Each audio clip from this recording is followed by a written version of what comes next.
ಇದೆ ನಿಮ್ಗೆ ಅವಕಾಶ, ನೀವು ಎದ್ದು ಬಂದ್ಬಿಟ್ರಿ ನಿಮ್ಗೆ ಅವಕಾಶ ಕೊಡಲ್ಲ ಅಂತ ಹೇಳಿದ್ವಾ?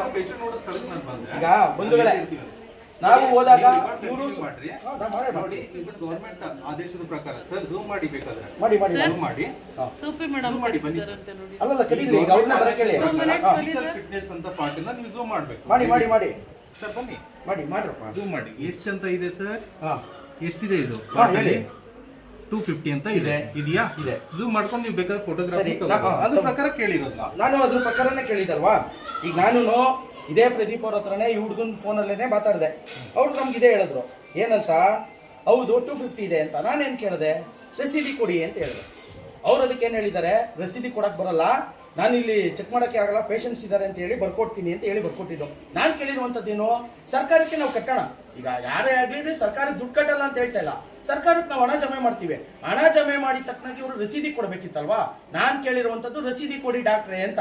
ಆಗೇನ್ ಮಾಡಿದ್ರು, ಇಲ್ವೇ ಇಲ್ಲ, ಫಿಸಿಕಲ್ ಫಿಟ್ನೆಸ್ ಸರ್ಟಿಫಿಕೇಟ್ ಇಲ್ಲಿ ಕೊಡೋದಕ್ಕೆ ಬರಲ್ಲ, does not have medical board to issue the certificate ಅಂತ ಬರ್ದಿದ್ದಾರೆ. ಈ ಹುಡುಗ ಹೇಳ್ತಾ ಇರೋದು, ಇದನ್ನ ಫಿಲ್ ಮಾಡಿದ್ರು, ಫಿಲ್ ಮಾಡಿ ಸೈನು ಸೀಲ್ ಹಾಕ್ಬೇಕಾದ ಸಂದರ್ಭದಲ್ಲಿ ಹಣ ಕೇಳಿದ್ರು, ಹಣ ಕೊಟ್ಟಿಲ್ಲ ಅಂದಾಗ ಈ ತರ ಹೇಳಿದ್ರು ಅಂತ. ನಾವೇನ್ ಕೇಳ್ತಾ ಇದೀವಿ, ತಾವು ದಯವಿಟ್ಟು ಹಾಗೆ ಆನ್ ಇಡಬೇಕು. ಖಂಡಿತವಾಗಿ ನಾವು ಆಫೆ ಮಾಡೋಲ್ವಲ್ಲ ಸರ್. ನಮ್ದು ಯಾಕಂದ್ರೆ ಈ OPD ಒಂದು ನಾನು 80 ರಿಂದ 90 ಪ್ರಕ್ರಿಯೆನ ಮಾಡಿ ಮಾಡಬೇಡಿ ಅಂತ ಹೇಳಿ ರಿಸಿಪ್ಟ್ ನಾವು ತತ್ಕ್ಷಣವಾಗಿ ಕೊಡಕ್ ಬರಲ್ಲ. ಸರಿ, ನೀವು ಅದನ್ನ ಹೇಳ್ಬೇಕು, ನೀವು ಅದನ್ನ ಹೇಳ್ಬೇಕಲ್ವಾ. ಒಂದು ವಾರದಲ್ಲಿ ನಾವು ಒಂದು ಪ್ರಿಂಟ್ ತೆಗಿತೀವಿ, ಅದನ್ನ ನಿಮ್ಗೆ ತೋರಿಸ್ತೀವಿ. ಅಲ್ಲಲ್ಲ ತೋರಿಸ್ಲಿ. ಈಗ ಇವ್ರು ಅದನ್ನ ನನ್ಗೆ ಹೇಳ್ಬೇಕೋ ಹೇಳ್ಬೇಡವೋ, ಅವ್ರು ಏನ್ ಹೇಳಿದ್ದಾರೆ?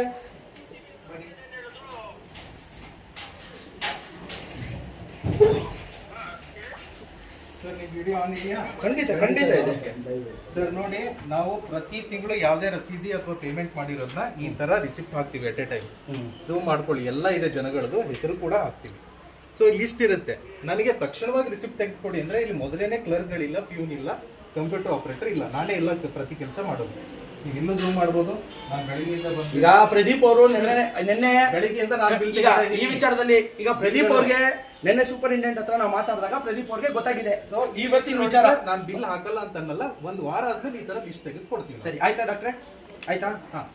ಈಗ ಪ್ರದೀಪ್ ಕೌಂಟರ್ ಹೇಳ್ತಾ ಇದೀನಿ ಸರ್. ಕೌಂಟರ್ ಕೊಡಕ್ಕೆ ಈಗ ಪ್ರದೀಪ್ ಅವ್ರು ಏನ್ ಹೇಳ್ತಾ ಇದಾರೆ, ರೆಸಿಪ್ಟ್ ಕೊಡಕ್ಕಾಗಲ್ಲ. ನಿನ್ನೆ ಈ ಮಾತು ಅವ್ರು ನನ್ಗೆ ಹೇಳಿಲ್ಲ ಸರ್. ಪ್ರತಿಯೊಂದನ್ನು ಫೋನ್ ಅಲ್ಲಿ ಹೇಳಕ್ಕಾಗಲ್ಲ, ಫಿಸಿಕಲಿ ಬರ್ಲೇಬೇಕಾಗುತ್ತೆ. ನಾವು ಯಾವ ತರ ಮಾಡ್ತೀವಿ ಈಗ ಇದು ಆಡಿಯೋ ಕೇಳಿಸ್ಕೋಬೇಕು. ಪ್ರದೀಪ್ ಅವ್ರು ಮಾತಾಡಿದ್ರೆ ಕೊಡ್ತೀವಿ ಅಂದ್ರು, ಆಮೇಲೆ ಏನ್ ಹೇಳಿದ್ರು,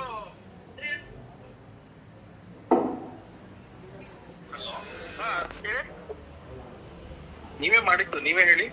ಅಲ್ಲ ಅವರು ಏನೋ ಕೇಳಿದ್ರು ಅಂತಲ್ಲಿ ಸರ್ಟಿಫಿಕೇಟ್ ಕೊಡಕ್ಕೆ. ಏನ್ ಕೇಳಿದ್ರು ಅಂತ? ಒಂದು ಗವರ್ಮೆಂಟ್ ಫೀಸ್ ಇರುತ್ತೆ ಸರ್. ಎಷ್ಟು? 250. ರಸೀದ್ ಕೊಡ್ತೀರಾ? ಕೊಡ್ತೀವಿ ಸರ್. 300 ಏನೋ ಕೇಳಿದ್ರು ಅಂತಲ್ಲ. ಏನು 300 ರುಪೀಸ್ ಏನೋ ಕೇಳಿದ್ರಂತೆ? ಹೌದಾ? ನೀವು ಬೇರೆ ಕಡೆ ತಗೊಳ್ಳಿ ಸರ್, ಕೊಡ್ತೀವಿ ಅಲ್ಲಿ, ಅಲ್ಲೇ ತಗೊಳ್ಳಿ. ನೀವು ಯಾರು ಮಾತಾಡ್ತಾ ಇರೋದು? ಡಾಕ್ಟ್ರು. ತಮ್ಮ ಹೆಸರು? ಡಾಕ್ಟರ್ ಪ್ರದೀಪ್ ಅಂತ ರೀ. ಪ್ರದೀಪ್ ಅವ್ರೆ, ಹಾ ಸರ್. ಈಗ 250 ಏನ್ ಕೊಡ್ತಾರ ಅವ್ರು ಇಸ್ಕೊಳ್ಳಿ, ರಸೀದಿ ಕೊಡಿ. ಸರ್ ಯಾವ್ದು ಬೇಡವೇ ಬೇಡ, ನೀವು ಬೇರೆ ಕಡೆ ತಗೊಂಡ್ಬಿಡಿ. ಹಂಗೆಲ್ಲ ಹೇಳಕ್ ಬರಲ್ವಲ್ಲ, ಸರ್ಕಾರಿ ಆಸ್ಪತ್ರೆ ಅದು. ನಾನು ಬರ್ಕೊಡ್ತೀನಿ, ನಾನು ಕೊಡಕ್ಕಾಗಲ್ಲ, ನನ್ನ ಪೇಷಂಟ್ಸ್ ಇದಾರೆ ಅಂತ ಹೇಳ್ಬಿಟ್ಟು ಲೆಟರ್ ಸರ್. ನಮ್ಮ ಪೇಷಂಟ್ಸ್ ಇದಾರೆ ಅಂತ ಹೇಳಿ. ಹೌದು, ನೀವು ಅದನ್ನೇ ಬರೀಬೇಕಿತ್ತು. ಈಗ ಇದೇ ಡಾಕ್ಟ್ರು ಏನ್ ಹೇಳಿದ್ದಾರೆ, ಆಡಿಯೋದಲ್ಲಿ ಕ್ಲಿಯರ್ ಆಗಿದೆ. ಪ್ರದೀಪ್ ಅವರೇ ಮಾತಾಡಿರುವಂತ ಆಡಿಯೋ. ನಾನು ಯಾವಾಗ ಹಣ ಕಟ್ತೀವಿ ರಸೀದಿ ಕೊಡಿ ಅಂದ್ವು, ಅವ್ರಿಗೆ ಪಾಪ ರಸೀದಿ ಕೊಡಕ್ಕೆ ಅದಾಗಲ್ಲ ಅಂತ ಹೇಳ್ಬೇಕಿತ್ತು. ನನ್ಗೆ ಇವತ್ತಾಗಲ್ಲ, ಇನ್ನೊಂದು ವಾರ ಬಿಟ್ಟು ರಸೀದಿ ಕೊಡ್ತೀನಿ ಅಂತ. ಆದ್ರೆ ಏನ್ ಹೇಳಿದ್ರು, ನೀವು ಬೇರೆ ಕಡೆ ಹೋಗಿ, ನನಗೆ ಪೇಷಂಟ್ಸ್ ಇದ್ದಾರೆ ಅಂತ. ಈ ಸರ್ಟಿಫಿಕೇಟ್ ಅಲ್ಲಿ ಅವರು ಡಾಕ್ಟರ್ ಏನಂತ ಹೇಳ್ಬೇಕಿತ್ತು, ಪೇಷಂಟ್ಸ್ ಇದ್ದಾರೆ, ನಾನು ಕೊಡಕ್ ಬರಲ್ಲ ಅಂತ ಬರೀಬೇಕಿತ್ತು. ಇವ್ರೇನ್ ಬರ್ತಿದ್ದಾರೆ, ಬೋರ್ಡ್ ಇಲ್ಲ, ಎಕ್ಸಾಮಿನ್ ಮಾಡಕ್ಕೆ ಬೋರ್ಡ್ ಇಲ್ಲ ಅಂತ ಬರ್ಕೊಟ್ಟಿದ್ದಾರೆ. ಇದು ಡಾಕ್ಟರ್ ಪ್ರದೀಪ್ ಅವರ ಕರ್ತವ್ಯ ಲೋಪ. ಹಾಗಾಗಿ ಕರ್ನಾಟಕ ರಾಜ್ಯ ಸಮಿತಿ ಪಕ್ಷ, ಹೌದು, ಈಗ ಹಳೆದೆಲ್ಲ ತೋರಿಸೋದಲ್ಲ, ಈಗ ದಾಖಲೆ ಇದೆ. ನೀವು ಅದನ್ನೇ ಬರ್ಕೊಡ್ಬೇಕಿತ್ತು, ನೀವು ಅದನ್ನ ಬರ್ಕೊಡ್ಬೇಕಿತ್ತು. ಇವ್ರು ಅದನ್ನ ಬರೀ ಪ್ರತಿಯೊಂದು ನಿಮ್ದೇ ಪಾರ್ಟ್ ಹೇಳ್ತಾ ಹೋದ್ರೆ ಇದು ನೇರ. ಸರಿ, ಈಗ ಅಲ್ಲಿ ಬರ್ದಿಟ್ಟಿದ್ರಲ್ಲ ಸರ್ಟಿಫಿಕೇಟ್, ಹೆಂಗ್ ಬರದ್ರಿ, ಹೆಂಗ್ ಬರದ್ರಪ್ಪ? ಈಗ ನೋಡಿ, ಇವರ ಕರ್ತವ್ಯ ಇಲ್ಲೇ ಕಾಣಿಸ್ತಾ ಇದೆ. ಆ ಸರ್ಟಿಫಿಕೇಟ್ ಅಂತ ತೆಗೆದ್ರೆ ಗೊತ್ತಾಗುತ್ತೆ. ತೋರಿಸಿ. ಇದು ನಿನ್ನೆ 300 ರೂಪಾಯಿ ಕೊಟ್ಟಿದ್ರೆ 250 ರೂಪಾಯಿ ಕೊಟ್ಟಿದ್ದೆ. ಇದು ದಾಖಲೆ ನೋಡಿ, ಮಾಡ್ಕೊಂಡ್ರೆ receipt ಗೋಸ್ಕರ ನಾನು ಇದನ್ನ ತೆಗಿಬೋದಾಗಿತ್ತು. ನೋಡಿ ಸರ್, ಹಾ. ನಾನು ಏನಾದ್ರೂ ನೋಡಿ ತೋರ್ಸಿ, ಸರ್, ತೋರ್ಸಿ. ನನ್ನ ಧ್ವನಿ ಕೇಳಿ ಸರ್. ಇದು ಬಂಧುಗಳೇ ಸರ್, ಇದು ನೇರವಾಗಿ ಇದು ಯಾವ ರೀತಿಯಾಗಿ ಅಂದ್ರೆ ಭ್ರಷ್ಟಾಚಾರ ನಾನು ಮಾಡೋದಕ್ಕೆ ಏನಾದ್ರೂ ಅನ್ಯಾಯ ಮಾಡಿದ್ದೆ ಅಂದ್ರೆ ಹರಿದಾಕ್ತಿದ್ದೆ. ಹಾ ನಾನು ಸತ್ಯವಾಗಿದ್ದೀನಿ ಅಂತ ಸರಿ ತೆಗೆದಿಟ್ಕೊಂಡಿದ್ದೀನಿ. ಇವಾಗ ಇಲ್ಲೇನ್ ಬರ್ದಿದೆ ಗವರ್ಮೆಂಟ್ ಫೀ ಕೊಟ್ಟರೆ ನಾನು ಕೊಡ್ತಿದ್ದೆ ಇದನ್ನ. ನಾನು ಕೊಡಲ್ಲ ಅಂತ ಹೇಳಿಲ್ಲ. ನಾನು ನೇರವಾಗಿ ಏನಿದೆ ಆಡಿಯೋದಲ್ಲಿ ಗೌರ್ಮೆಂಟ್ ನಾನು ಫೀಸ್ 300 ರೂಪಾಯಿ ಕೇಳಿದ್ದೀರಾ? ಹರಿದಾಕ್ತಿದ್ದೆ. ಈಗ ನನಗೆ ಏನಾದ್ರೂ ಗೌರ್ಮೆಂಟ್ ಫೀಸ್ 300 ರೂಪಾಯಿ ಕೇಳಿದ್ದೀರಾ? ನಾನು ಅವಾಗ ಹರಿದಾಕ್ಬೋದಾಗಿತ್ತು. ಗೊತ್ತು ನಮ್ಗೆ ಹರಿದಾಕಿಲ್ಲ, ನಾನು ಇಟ್ಟಿದ್ದೀನಿ. ನೀವು ಗೌರ್ಮೆಂಟ್ ಫೀಸ್ 300 ರೂಪಾಯಿನಾ? ನಾನು ಕೇಳಿದ್ದಕ್ಕೆ ತೋರಿಸ್ತಾ ಇದ್ದೀರಾ ಕಟ್ಟಪ್ಪ ಫೀಸ್ ಗೌರ್ಮೆಂಟ್ ಫೀಸ್ 300 ರೂಪಾಯಿನಾ? ಏನ್ ಮಾಡಿ ಇಲ್ಲಿ ಸ್ಕ್ಯಾನರ್ ಇದೆ, ಬನ್ನಿ ಹೋಗು, ಜೊತೆಗೆ 250 ರೂಪಾಯಿ ಕಟ್ಟು ನಡಿ ಬನ್ನಿ ಸರ್. ಈಗ ನೆನ್ನೆ ಕೊಡಲ್ಲ ಅಂದ್ರು ಇವತ್ತಾಗುತ್ತೆ ನಡಿಯಪ್ಪ ಅದು ಫೀಸ್ ಕಟ್ಟೋಗ ಅದೇನ್ ಗೌರ್ಮೆಂಟ್ ಫೀಸ್ ಇದೆ, ನೀವು ಬೇಕಾದ್ರೆ ಸ್ಕ್ಯಾನರ್ ಮಾಡಿ ತೊಗೊಳಯ್ಯ 250 ರೂಪಾಯಿ ಕಟ್ಬಿಟ್ಟು ಎದಿಸ್ಕೊಳಯ್ಯ ಬೇಡ ಬೇಡ ಸರ್, ಇದೆ, ಇದೆ. ಸ್ಕ್ಯಾನರ್ ಮಾಡಿ ಇದೆ, ಸರ್. ಇದೆ. ಮಾಡು ಸ್ಕ್ಯಾನೇ ಮಾಡು ಈಗ ಯಾವ ರೀತಿ ಸ್ಕ್ಯಾನರ್ ಇದೆ, ಆಸ್ಪತ್ರೆ ಯಾವ ಇದು ರೀತಿ ನೇಮ ಸರ್ಕಾರಿ ಬರುತ್ತೆ. ಆಸ್ಪತ್ರೆಗಳು ನಡೀತವೆ ಯಾವ ರೀತಿಯಾಗಿ ಸಾರ್ವಜನಿಕರಿಗೆ ಅದು ನಿಜವಾಗ್ಲೂ ಅವರು ತಾಯಿ ಕೂಲಿ ಕೆಲಸ ಮಾಡೋರು ಮನೆ ಕೆಲಸ ಮಾಡಿ ಬರುವಂತವ್ರು ಇಲ್ಲಿ ಯಾರಪ್ಪ 300 ರೂಪಾಯಿ ಕೇಳಿದ್ರು ಫಸ್ಟ್ ಸರ್, ನಿಮ್ದು ಆಡಿಯೋ ಸ್ವಲ್ಪ ಪೇಷನ್ಸ್ ಹಿಡೀರಿ ಸರ್. ಹಿಡೀರಿ ಈಗ ಪಾಪ ಪ್ರದೀಪ್ ಅವರು ಈಗ ಇಲ್ಲ ಸರ್, ನಾನು ಕಟ್ಟಯ್ಯ ಬೇರೆ ಮಾಡಿದ್ರೆ ಫೀಸ್ ಕಟ್ಟಯ್ಯ ಅಲ್ಲಿ ನಾನು 250 ಹರಿದಾಕ್ಬೋದಾಗಿತ್ತು. 300 ರೂಪಾಯಿ ಕೇಳಿದ್ದು ಯಾರು ಸರ್? ಅಜ್ಜಿ. ಎಲ್ಲಿ ಯಾ ಅಜ್ಜಿ ಪಾಪ ಅಜ್ಜಿಗೆ ಏನ್ ಗೊತ್ತ ಬಿಡ್ರಿ ಅಮಲತಾ ಹಂಗೆಲ್ಲ ಕೇಳ್ಬಾರ್ದಮ್ಮ ಅವ್ರಿಗೆ ರಿಸಿಪ್ಟ್ ತೆಗೆದು ಕೊಟ್ಬಿಡಿ. ನೋಡಮ್ಮ ನೋಡಿ ಸರ್, ನೀವು ಆ ಥರ ಮಾಡ್ಬಾರ್ದು ಯಾಕೆಂದ್ರೆ ಪಾಪ ಪ್ರದೀಪ್ ಇರ್ಲಿ ಇವತ್ತು ಪ್ರದೀಪ್ ಅವರು ಕರ್ತವ್ಯ ನಿವಾರಿಸುವಾಗ ಬಂದ್ಬಿಟ್ಟು ತೊಂದರೆ ಕೊಡ್ತಾ ಇದ್ದಾರೆ. ಬಂಧುಗಳೇ ಈಗ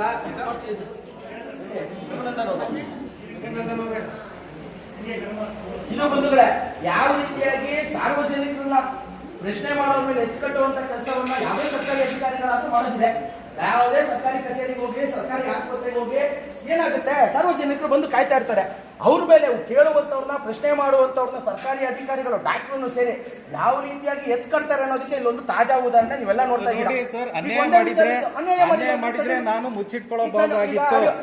ಯಾವ್ದನ್ನು ಮುಚ್ಚಿಟ್ಕೊಂಡಿಲ್ಲ, ನಾನು ಸರ್ಟಿಫಿಕೇಟ್ ರೆಡಿ ಇಟ್ಕೊಂಡು ಕೊಡಬಹುದಾಗಿತ್ತು. ಆಡಿಯೋದಲ್ಲಿ ನಾನು ಕೇಳಿಸಿದ್ದೀನಿ ನಾನು ನಮ್ಮ ಇದನ್ನ ಹುಡುಗ 250 ರೂಪಾಯಿ ಕೊಡ್ತಾನೆ. ಅರ್ಧಕ್ಕಿಲ್ಲ, ನಾನು ನ್ಯಾಯಪರವಾಗಿರೋದ್ರಿಂದ ಇದನ್ನ ಇಟ್ಕೊಂಡಿದ್ದೀನಿ.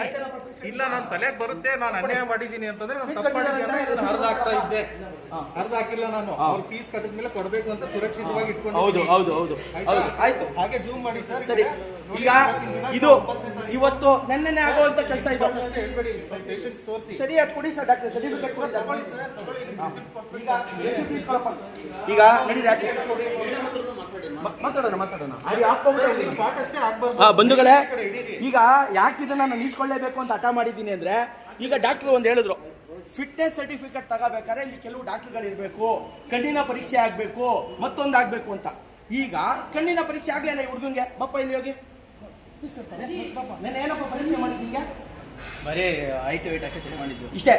ಈಗ ನಮಗೇನು ಹೇಳ್ತಾ ಇದ್ದಾರೆ, ನಾನು ಅರ್ಧಾಕ್ಬಿಡ್ಬೋದಿತ್ತು, ನೀವು ಬರ್ತೀರಾ ಅಂತ ಗೊತ್ತಿತ್ತು, ಅದಕ್ಕೆ ಜೋಪಾನವಾಗಿ ಇಟ್ಕೊಂಡೆ. ನಾನು ಹೇಳಿದ್ದೀನಿ ಸ್ವಾಮಿ 250 ರೂಪಾಯಿ ನಾವು ಫೀಸ್ ಕಟ್ತೀವಿ, ಆ ಹುಡುಗಂಗೆ ಏನಿದೆ ಸರ್ಟಿಫಿಕೇಟ್ ಕೊಟ್ಟು ಕಳಿಸಿ ಅಂದಾಗ ಅವರ ವರ್ತನೆ ಯಾವ ರೀತಿ ಇತ್ತು. ಈಗೇನು ಹೇಳ್ತಾರೆ, ಪಾಪ ಇರುವಂಥ ಪೇಷಂಟ್ಸ್ ಮೇಲೆ ನಮ್ಮನ್ನು ಎತ್ಕಟ್ಟುವಂಥ ಕೆಲಸ. ಈ ರೀತಿಯಾದಂಥ ಅವ್ಯವಸ್ಥೆಯಲ್ಲಿ ನಾವಿರುವಂಥದ್ದು. ಇವರು ಫ್ರೀಯಾಗಿ ಕೆಲಸ ಮಾಡ್ತಾ ಇಲ್ಲ. ಸಾರ್ವಜನಿಕರ ತೆರಿಗೆ ಹಣ, ಸಾರ್ವಜನಿಕರ ಸೇವೆ ಮಾಡೋಕೆ ನಾವು ನೇಮಕ ಮಾಡಿರುವಂಥ ಡಾಕ್ಟ್ರು ಸಾರ್ವಜನಿಕರು ಕೊಡುವಂಥ ತೆರಿಗೆ ಹಣದಲ್ಲಿ ಸಂಬಳ ಬರ್ತಾ ಇದೆ, ಸೇವೆ ಮಾಡೋದಕ್ಕೆ ಇಟ್ಟಿರೋದು. ಇಲ್ಲಿ ಬಂದು ಪಾಪ ಏನೋ ಇವ್ರ ಮೇಲೆಲ್ಲ ಕರುಣೆಗೆ ಇಡ್ಸೋದು ಡಾಕ್ಟ್ರು. ನಾನು ಸೇವೆ ಮಾಡ್ತಾ ಇದ್ದೀನಿ, ನಾನು ಕೆಲಸ ಮಾಡ್ತಾ ಇದ್ದೀನಿ ಅಂತ. ಸುಮ್ಮನೆ ಕೆಲಸ ಮಾಡ್ತಾ ಇದ್ದಾರಾ? ಫ್ರೀಯಾಗಿ ಸೇವೆ ಕೊಡ್ತಾ ಇದ್ದಾರಾ? ಬರ್ತಾ ಇಲ್ವಾ ಸಂಬಳ? ಏನಂತ ಮಾತಾಡ್ತಾರೆ ಅವ್ರು. ನೋಡಿದ್ರೆ ಸೂಪರಿಂಟೆಂಡೆಂಟು ಇಲ್ಲ, ನಾನು ಇಷ್ಟು ಜನ ಯಾಕೆ ಬಂದಿದ್ದೀರಾ, ಅವರ ಡಾಕ್ಟ್ರಿಗೆ ಹೇಳಿ ಕೆಲಸ ಮಾಡಿಕೊಡು ಅಂತ ಹೇಳೋದಕ್ಕೆ ಆಗಿಲ್ಲ. ನಿನ್ನೆ 250 ರೂಪಾಯಿ ಫೀಸ್ ಇದೆ ಅಂದ್ರೆ ಅರ್ಧ ಗಂಟೆ ಚೆಕ್ ಮಾಡಿದ್ದಾರೆ. ಫೀಸ್ ಇದೆಯೋ ಇಲ್ವೋ ಅನ್ನೋದೇ ಗೊತ್ತಿಲ್ಲ ಪಾಪ ಸೂಪರಿಂಟೆಂಡೆಂಟ್ಗೆ. ಆ ಫೀಸ್ ಇದೆಯಾ ಮೇಡಮ್ ಅಂತ ಕೇಳಿದ್ರೆ ಅರ್ಧ 10 ನಿಮಿಷ ಟೈಮ್ ಕೊಡಿ, ನಾನು ನೋಡ್ತೀನಿ, ಚೆಕ್ ಮಾಡ್ತೀನಿ. ಯಾವ ರೀತಿ ನೀವು ಸೂಪರಿಂಟೆಂಡೆಂಟ್ ಆಗಿದ್ದೀರಾ ಇಲ್ಲಿ? ನಿಮ್ಮ ಕೆಳಗಡೆ ಕೆಲಸ ಮಾಡುವಂಥ ಅಧಿಕಾರಿಗಳನ್ನ ಡಾಕ್ಟರ್ಗಳನ್ನ ಸರಿಯಾಗಿ ಕಂಟ್ರೋಲಲ್ಲಿ ಇಟ್ಕೊಳಕ್ ಬರೋಲ್ಲ. ಏನು ನಾರ್ಮ್ಸ್ ಇದೆ, ಆ ನಾರ್ಮ್ಸ್ ಯಾವ ರೀತಿಯಾಗಿದೆ ಅನ್ನೋದನ್ನೇ ನಿಮ್ಗೆ ಗೊತ್ತಿಲ್ಲ ಅಂತ ಚೆಕ್ ಮಾಡಬೇಕು ಅಂದ್ರೆ ಇವತ್ತು ಮಾಡಿದ್ರೆ ಅವ್ರು ಪಾಪ ಡಾಕ್ಟರ್ ಎಲ್ಲ ರೆಡಿ ಮಾಡಿಟ್ಕೊಂಡ್ಬಿಟ್ಟಾರೆ ಇಲ್ಲಿ ಆಸ್ಪತ್ರೆಯಲ್ಲಿ. ನಾವು ಬರ್ತೀವಿ ಅಂತ ಗೊತ್ತಾಗಿದ ತಕ್ಷಣ ಅವ್ರು ಏನೇನು ಕೆಲಸ ಮಾಡಿದ್ರು, ಯಾವ ರೀತಿ ರಸೀದಿಗೆ 15 ದಿನ ಬೇಕು ಅಂದ್ರು. ಅದನ್ನ ಹೇಳ್ಬೋದಿತ್ತಲ್ಲ. ನಾವು ಫೋನ್ ಮಾಡಿದ ತಕ್ಷಣ ರಸೀದಿಗೆ 15 ದಿನ ಬೇಕು ಅಂತ ಹೇಳ್ಬೋದಿತ್ತಲ್ಲ. ಪಾಪ ಡಾಕ್ಟ್ರು ನಿಮ್ಗೇನು ಹೇಳೋದು ಅನ್ನೋ ಥರ ಬೇರೆ ಕಡೆ ಹೋಗಿ, ಇವ್ರು ಯಾರು ಹೇಳೋಕ್ಕೆ ಬೇರೆ ಕಡೆ ಹೋಗಿ ಅಂತ ಯಾವ ಅಧಿಕಾರ ಇದೆ ಇವ್ರಿಗೆ ಬೇರೆ ಕಡೆ ಕಳ್ಸೋದಕ್ಕೆ? ಪೇಷಂಟ್ಸ್ ಅಂತಾರೆ. ಇವತ್ತು ನೋಡಿದ್ರೆ ಪೇಷಂಟ್ ಇಲ್ಲೇನು ಬರ್ಕೊಟ್ಟಾರೆ, ನಮ್ಮ ಹತ್ರ ಡಾಕ್ಟರ್ಗಳಿಲ್ಲ, ವ್ಯವಸ್ಥೆ ಇಲ್ಲ ಅಂತ ಬರ್ಕೊಡ್ತಾರೆ. ಆದರೆ ಇವರು ಸರ್ಟಿಫಿಕೇಟ್ ಬಂದಿದೆ. ಯಾವ ರೀತಿ ಇದು? ಇವತ್ತು ನಾವು ಈ ರೀತಿಯಾಗಿ ಇರುವಂಥವ್ರನ್ನ ನಾವು ಮತ್ತೆ ಇಲ್ಲೇ ಇಟ್ಕೊಳ್ಳೋಕೆ ಬಿಟ್ರೆ ನಿಜವಾಗ್ಲೂ ಗೊತ್ತಿದ್ದು ನಾವು ತಪ್ಪು ಮಾಡ್ದಂಗೆ ಆಗುತ್ತೆ. ಹಾಗಾಗಿ ಇವತ್ತು ಕರ್ನಾಟಕ ರಾಷ್ಟ್ರ ಸಮಿತಿ ಪಕ್ಷ ಇಲ್ಲಿರುವಂಥ ಡಾಕ್ಟರ್ ಮೇಲೇನೆ ಲೋಕಾಯುಕ್ತಕ್ಕೆ ದೂರನ್ನ ಕೊಡ್ತೀವಿ. ಸಾರ್ವಜನಿಕರು ಸೇವೆ ಮಾಡೋದಕ್ಕಿರೋದು ಇಲ್ಲಿ ಯಾರೋ 300 ರೂಪಾಯಿ ಕೇಳ್ತಾರೆ, ಕಾಸು ಕೊಡಲ್ಲ, ರಸೀದಿ ಕೊಡಿ ಅಂತ ಕೇಳಿದ್ರೆ ಈ ರೀತಿಯಾಗಿ ಬರ್ಕೊಡ್ತಾರೆ. ಹಾಗಾಗಿ ಇಲ್ಲಿರುವಂತ ಡಾಕ್ಟರ್ ಪ್ರದೀಪ್ ಅವ್ರ ಮೇಲೆ ಕರ್ನಾಟಕ ರಾಷ್ಟ್ರ ಸಮಿತಿ ಪಕ್ಷ ಇವತ್ತು ಲೋಕಾಯುಕ್ತದಲ್ಲಿ ದೂರನ್ನ ದಾಖಲು ಮಾಡುತ್ತೆ. ಅದಾದ ನಂತರ ನೋಡೋಣ ಇವರು ಏನೇನು ಹೇಳ್ತಾರೆ. ಪಾಪ ಅದೆಲ್ಲ ತೋರಿಸ್ತಿದ್ರಲ್ಲ, ನಾವು ಕೊಡ್ತೀವಿ ಲೋಕಾಯುಕ್ತರಿಗೆ ಆಡಿಯೋ ಕೊಡ್ತೀವಿ, ಇಲ್ಲಿರುವಂತ ಅವ್ರು ಕೊಟ್ಟಿರುವಂತ ಸರ್ಟಿಫಿಕೇಟ್ ಕೊಡ್ತೀವಿ. ಅವರು ಹೇಳಿದ್ದಾರೆ ಈಗ ಕಣ್ಣಿನ ಡಾಕ್ಟರ್ ಇಲ್ಲ ಅಂದ್ರು, ಹೆಂಗ್ ಸರ್ಟಿಫಿಕೇಟ್ ಬಂತು? ಇದು ಅಪರಾಧನೇ. ಈ ರೀತಿಯಾಗಿ ನೋಡೋಣ ಎಷ್ಟೆಷ್ಟು ಸರ್ಟಿಫಿಕೇಟ್ ಇಶ್ಯೂ ಮಾಡಿದ್ದಾರೆ, ಯಾವ್ಯಾವ ರೀತಿ ಮಾಡ್ತಾ ಇದ್ದಾರೆ, ಸಾರ್ವಜನಿಕರಿಂದ ಯಾವ ರೀತಿ ಅವ್ರ ಹತ್ರ ವಸೂಲಿ ಮಾಡ್ತಾ ಇದ್ದಾರೆ ಅನ್ನೋದನ್ನ ನೋಡೋಣ. ಇದು ಬಂಧುಗಳೇ, ಇಷ್ಟು ಇಲ್ಲಿನ ಹೊಸಕೇರಹಳ್ಳಿಯಲ್ಲಿರುವಂತಹ ರೆಫರಲ್ ಆಸ್ಪತ್ರೆಯ ವ್ಯವಸ್ಥೆನೋ ಅವ್ಯವಸ್ಥೆನೋ ನೀವೇ ತೀರ್ಮಾನ ಮಾಡಬೇಕು. ನಮಸ್ಕಾರ.